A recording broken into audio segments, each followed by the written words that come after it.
Halo semuanya, saya Keira Juliet Arawinata dari kelas 11.5 ingin mempresentasikan pada kesempatan ini sebuah cerita yang berjudul Ular Endaung yang berasal dari daerah Bengkulu.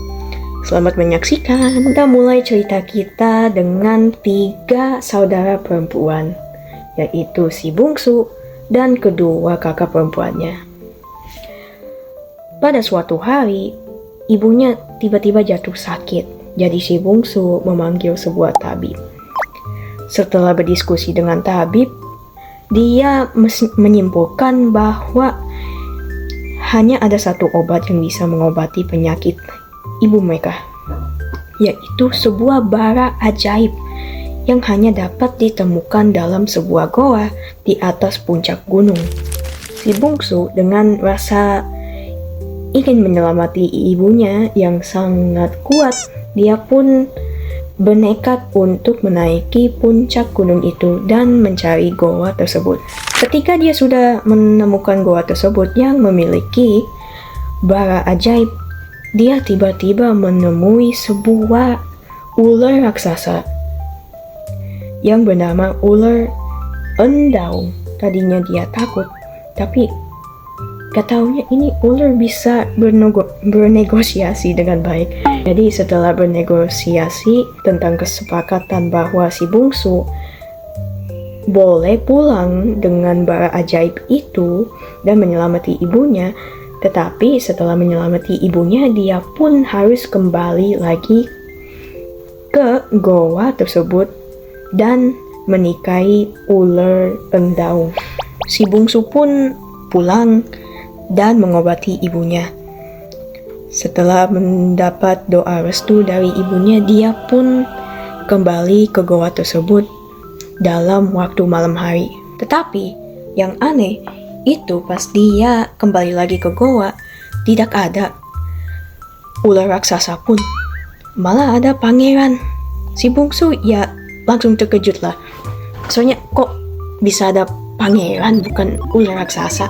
Setelah beberapa saat, pangeran pun itu mulai menjelaskan bahwa dia sebenarnya ular raksasa itu, ular endaung. Dia menjelaskan bahwa dia adalah sebuah pangeran yang dikutuk oleh pamannya karena takut dia akan menjadi calon raja. Jadi setelah beberapa hari, kedua kakak perempuannya pun itu mulai penasaran siapa sih yang sebenarnya menikahi kakak mereka, adik mereka. Jadi kedua kakak perempuannya si bungsu dengan rasa penasaran yang kuat pun mulai pergi mendaki puncak gunung untuk mencari si bungsu dan suami barunya. Mereka pun melihat sesuatu yang bikin mereka rasa sangat iri, soalnya si bungsu itu bersama sebuah pangeran. Dari semua orang dia bersama pangeran dari semua orang. Jadi dengan rasa iri dan mungkin dendam yang sangat kuat, kedua mereka pun tunggu sampai mereka berdua tidur untuk mencari kulit ular. Setelah kedua kakak perempuan ini ketemu kulit ular tersebut, mereka pun membakar kulit ularnya. Namun, keesokan paginya, pangeran itu terbangun. Dan dia bingung, kok dia masih pangeran, bukan jadi ular raksasa lagi.